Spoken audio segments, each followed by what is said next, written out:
Honorable Shri Raghav Chadha. Thank you, sir. Only one thing, that Shri Chadha will not be there tomorrow. He had requested for a jump up, so he agreed to that. Yes, please. Sir, इस bill pay whatever is not within the scope, as per Rule 110, we will go by Rule 110. Rule 110, we'll go by Rule 110.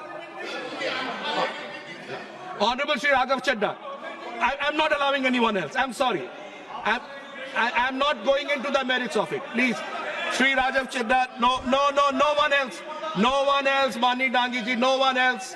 No one else. Rule 110. Yes, please. Mani Shri sir, इस bill pay चर्चा के माध्यम से मैं इस देश के आम हवाई यात्री का दर्द आप सबके सामने रखना चाहूंगा।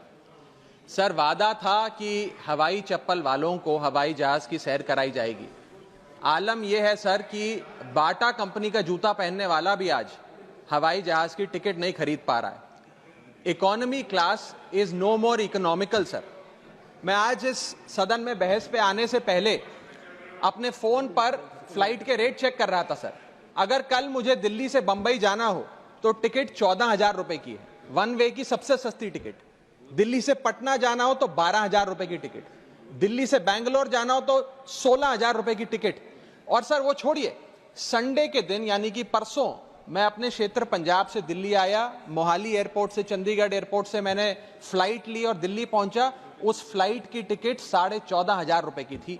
हम सांसदों को तो फ्लाइट की रिइंबर्समेंट मिल जाती है। सर, आप उस आम नागरिक का सोचिए जो इस स्काई रॉकेटिंग एयर प्राइसेस से जूझ रहा है। और एक और दिलचस्प चीज है, एक ही सेक्टर की एक ही दिन की सेम एयरलाइन जो अलग अलग समय पर उड़ती है उसके भी रेट अलग है। आपको सुबह 10 बजे दिल्ली से बंबई जाना, उस एयरलाइन से उस तारीख पे आपको एक रेट मिलता है। 2 बजे की दोपहर की टिकट लेते हैं उसी एयरलाइन पे, उसी दिन पे वो उससे दोगुनी हो जाती है। न जाने क्या लॉजिक है। सर, हमें इस देश में एयर यात्रा को लग्जरी ट्रैवल नहीं बताना सर, आम ट्रैवल बनाना है जैसे कि ट्रेन का है। और सबसे बड़ी बात सर, इस देश में जहाज में उड़ना और जहाज में उड़ के अपनी मंजिल तक पहुंचना आज भी इस देश की बहुत बड़ी आबादी के लिए एक सपना है। अगर ट्रैवल की रफ्तार बढ़ेगी तभी इस देश की रफ्तार बढ़ेगी। सर, दूसरा दर्द जो इस देश का आम आदमी रोज उससे जूझ रहा है वो है ओवर क्राउडेड एयरपोर्ट्स। सर, आज हमारे देश के एयरपोर्ट्स बस अड्डे जैसे बन गए हैं। बस अड्डों से बदतर हालत, बदतर व्यवस्था देश के एयरपोर्ट्स पर है। सर, टर्मिनल 1 चले जाइए दिल्ली के, टर्मिनल 2 चले जाइए दिल्ली के, आप हालात देखिए। सिक्योरिटी लाइन से लेकर चेक इन लाइन तक लोग लाइनों में खड़े हैं और लाइनों में खड़े हैं और उसके बाद उनकी फ्लाइट भी इस चक्कर में मिस हो जाती है। एक मुसाफिर सही समय पर फ्लाइट नहीं पकड़ पा रहा क्योंकि वो बेचारा चेक इन और सिक्योरिटी लाइन में ही फंसा रहता है। इतने ओवर क्राउडेड एयरपोर्ट्स आज हमारे देश के बन चुके हैं। सर, आज यात्री का तीसरा दर्द, Honorable members, please let the honorable members speak. Please. Sir, बोलने दीजिए। No, honorable members, please, honorable members. माननीय सदस्य, मेरा समय जा रहा है। Please let him speak. Sir, आज एयरपोर्ट्स पर खाना इतना महंगा है, बाजार के मुकाबले 2 गुना 3 गुना दाम है। एक साधारण सी पानी की बोतल जो 20 रुपए की बाजार में मिलती है वो एयरपोर्ट के भीतर जाकर फूड आउटलेट पे 100 रुपए की मिलती है। आज यात्री जो इंतजार कर रहे हैं अपनी फ्लाइट का, वो पानी पीकर पेट भर रहा है कि कहीं 250 रुपए की चाय और 350 रुपए का समोसा ना खरीदना पड़ जाए। बताइए सर, एक आम आदमी एयरपोर्ट पर अपने जहाज का इंतजार करते हुए क्या एक चाय नहीं पी सकता? क्या इस पर कोई रेगुलेशन नहीं होना चाहिए? क्या कोई अफोर्डेबल कैंटीन का मैकेनिज्म नहीं होना चाहिए?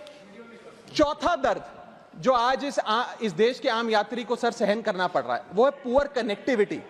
आज इस देश के कई टूरिज्म स्पॉट्स पे, कई फेमस शहरों तक जहाज की यात्रा नहीं पहुंचती, फ्लाइट्स नहीं पहुंचती, एयरपोर्ट नहीं पहुंचती। कई शहर, अधिकतर शहर ऐसे हैं जहां पर एयरपोर्ट्स नहीं है। इंसान को जहाज लेकर, जहाज से उतरकर कई घंटों का बस का और गाड़ी का सफर तय कर अपनी मंजिल पे पहुंचना पड़ता है। सर, सरकार ने कहा कि मालदीव्स मत जाओ, लक्षद्वीप जाओ छुट्टी मनाने। मैं आपको आज का रेट बता रहा हूं सर, अगर आज मुझे दिल्ली से मालदीव जाना हो तो 17,000 रुपए की फ्लाइट है, लेकिन दिल्ली से लक्षद्वीप जाना हो तो 25,000 रुपए की फ्लाइट है। सर, तो बताइए हम मालदीव जाएं कि लक्षद्वीप जाएं? सर, चौथा दर्द जो आज पांचवा दर्द जो आज एक आम यात्री को महसूस करना पड़ रहा है वो है sir flight cancellation and delays. Sir एक आम नागरिक अपनी मंजिल पे, अपनी डेस्टिनेशन पे पहुंचने के लिए, जल्द पहुंचने के लिए कभी कभार ट्रेन यात्रा या बस या गाड़ी की यात्रा नहीं करता, वो महंगी टिकट खरीदता है। महंगी टिकट खरीद के अपनी मंजिल पे समय पे पहुंचना चाहता है। और कुछ ऐसे भी लोग हैं जो आर्थिक तौर पे सक्षम नहीं हैं, लेकिन आपातकालीन परिस्थितियों में, इमरजेंसी सिचुएशन में वो भी महंगी जहाज की टिकट खरीदकर जहाज की यात्रा करना चाहते हैं, अपनी मंजिल पे पहुंचना चाहते हैं। लेकिन क्या वो अपनी मंजिल पे समय पर पहुंच जा रहे हैं? निर्धारित समय से 3 से 4 घंटे लेट आज जहाज चलते हैं। और खास तौर पे छोटे शहरों के जो एयरपोर्ट्स हैं वहां पर तो मैक्सिमम डिलेज देखे गए हैं। सर 1 केजी अगर एक्सेस बैगेज हो जाए तो फ्लाइट आपसे हजारों रुपए का किराया वसूलती है, लेकिन कई घंटों के डिले के लिए क्या फ्लाइट हमें कॉम्पनसेट करती है? मैं आज माननीय मंत्री जी को कहना चाहूंगा कि कुछ ऐसा मैकेनिज्म बनाए कि हर घंटे के फ्लाइट के डिले के लिए एयरलाइन आम यात्री को कॉम्पनसेट करे, उसकी जेब में पैसा डाले। इसी के साथ साथ हर महीने एक चार्ट जारी होना चाहिए कि किस सेक्टर की कौन सी एयरलाइन ने कितने घंटे का डिले, किस सेक्टर की कौन सी एयरलाइन ने कितने घंटे का डिले यात्रियों को दिया। और इसी के साथ साथ सर छठा दर्द जो आज के भारत देश के आम यात्री को महसूस करना पड़ रहा है सर, वो है लैक ऑफ अफोर्डेबल ऑप्शंस। जो अभी मेरे साथी भी बात कर रहे थे कि इस देश में 90% एयर ट्रैवल 2 एयरलाइंस के पास है, 90% मार्केट शेयर 2 एयरलाइंस के पास है। यानी कि एक हमने कार्टेल क्रिएट कर दिया, डुओपोली क्रिएट कर दी, यानी कि वो मन चाहे दाम पे मन चाहे सर्विसेज देंगे, क्योंकि कोई कंपटीशन ही नहीं है, कोई प्रतिस्पर्धा नहीं है। Point of order. I'll have to take a point of order. One second. Bharat सरकार Point of order. Yes. न जाने सर, मैं तो एयरलाइन का बोल रहा हूं तो भी पेट में Just दर्द take हो a रहा point है। of order. Please. 238A कह 238A. कोई सदस्य किसी अन्य सदस्य या लोकसभा के किसी सदस्य के विरुद्ध मानहानि कारक या अपराध में फंसाने वाले स्वरूप का कोई आरोप नहीं लगाएगा जब तक कि आरोप लगाने वाले सदस्य ने सभापति को संबंधित मंत्री को भी इसकी पूर्व सूचना न दी हो, ताकि मंत्री उत्तर दिए जाने के प्रयोजन के लिए इस विषय की जांच कर सके। Honorable member, there is no defamatory here. No defamation has पहले been. नासिर हुसैन जी ने जो बोला है मैं उसके ऊपर कर रहा हूं। That of course, that has been taken into consideration. एक मिनट, इनका नहीं है। मैं मुझे पूरा करने दिए सर। परंतु सभापति किसी समय किसी सदस्य को ऐसा आरोप लगाने से मना कर सकेगा ठीक है, यदि ठीक है, उसकी राय में ऐसा ठीक है। आरोप राज्यसभा की गरिमा को point. घटाने वाला हो या उस आरोप को लगाने वाले से Thank you, व्यक्ति thank कोई you, लोग Jamna इसका साहब. सिद्ध न हो। Thank you, honorable member. Thank you. Please continue. Sir इतनी विशाल जनसंख्या वाला हमारा देश है और इतनी विशाल जनसंख्या वाले देश में मात्र 2 ही कंपनियां हमारा पूरा एविएशन सेक्टर चला रही हैं। सर सरकार लाई एक स्कीम जिसका नाम था उड़ान, जिसका फुल फॉर्म है उड़े देश का आम नागरिक। पर कैसे उड़े? ना फ्लाइट के उड़ने के ऑप्शन है, ना अफोर्डेबल टिकट है, ना फ्लाइट सही समय पर चलती है, तो कहां उड़े, कैसे उड़े? और सबसे बड़ी बात सर, जब से ये उड़ान स्कीम आई है एक धारणा एविएशन सेक्टर में बनी हुई है कि जैसे ये स्कीम लागू हुई 2 एयरलाइन बंद हो गई, जेट एयरवेज और गो एयर, और तीसरी स्पाइस जेट बंद होने की कगार पे खड़ी है। तो अब लोग ये भी कहने लग गए हैं कि शायद उड़ान स्कीम एक बहुत बड़ा अपशगुन थी। और इसी के चलते आज हमारा देश का आम नागरिक प्लेन से वापस ट्रेन पे जा रहा है। सर मेरा 7वां दर्द बैगेज चार्जेस और बैगेज डिलेज। सर अगर आपका 1 केजी बैगेज ओवरवेट हो जाए तो हजारों रुपए एयरलाइन आपसे एक्सेस बैगेज के चार्जेस वसूल लेती है। यहां तक कि कुछ लोग अब अपना सामान एयरपोर्ट पर फेंक के चले जाते हैं बिकॉज उनके सामान में पड़ी वस्तुएं इतनी महंगी नहीं है जितना बैगेज चार्जेस एयरलाइन ले लेती हैं। और बैगेज के डिलेज देखिए सर, लंबा आपको इंतजार बैगेज बेल्ट पे करना पड़ता है कि कब हमारा बैग आएगा।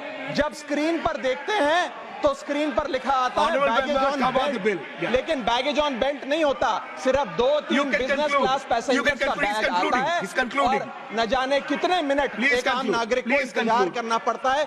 इस एक्सेस डिले के लिए या इसको एक स्टैंडर्डाइज करने के लिए कोई प्रोसीजर सरकार को बनाना चाहिए। सर मेरा आठवां दर्द मैं समाप्त कर रहा हूं सर 8वां दर्द heavy car parking charges eight airport. Sir आज आप एयरपोर्ट्स पर पार्किंग का ठेका किसी एक कंपनी को दे देते हैं और वो मनचाहे दाम वसूलती है। खास तौर पे छोटे एयरपोर्ट्स पे 200-250 रुपए प्रति घंटे की कार पार्किंग चार्जेस देनी पड़ते हैं। आज आप दिल्ली के एयरपोर्ट चले जाइए, 220 रुपए प्रति घंटा गाड़ी का चार्ज लगता है, और अगर आपने कोई कैब टैक्सी बुक कर ली तो उसका भी मोटा बिल आता है, क्योंकि वो टैक्सी वाला भी expensive car parking charges, airport charges अपने बिल में जोड़कर आपको देता है। सर, ये था दर्द फ्लाइट में चढ़ने से लेकर फ्लाइट में उतरने का। मैं अंत में चार पंक्तियां सुनाकर अपनी वाणी को विराम दूंगा, और आज इस देश के आम नागरिक, आम यात्री का दर्द इन पंक्तियों में आप तक पहुंचाने की कोशिश करूंगा। कहीं है लंबी लाइनें, कहीं चेक इन से पहले काउंटर बंद, कहीं स्लो चल रहा है सर्वर, कहीं इंटरनेट है मंद। महंगी टिकट के बाद भी यात्रा की कोई गारंटी नहीं, आपका सामान चाहे टूटे चाहे फूटे कोई वारंटी नहीं। जो हाल है बस अड्डों का, वही तस्वीर आती है एयरपोर्ट से। चाय हो या समोसा नहीं मिल रहा 500 रुपए के नोट से। रोज फ्लाइटें रद्द हो रही हैं धमकी बम विस्फोट से। आखिरी में सर, कब तक आम आदमी मरता रहेगा एयरपोर्ट की छत गिरने की चोट से? जनता की मुश्किलें तो पल भर में मिट जाएं अगर सरकार को फुर्सत मिल जाए चुनाव या वोट से। Thank you.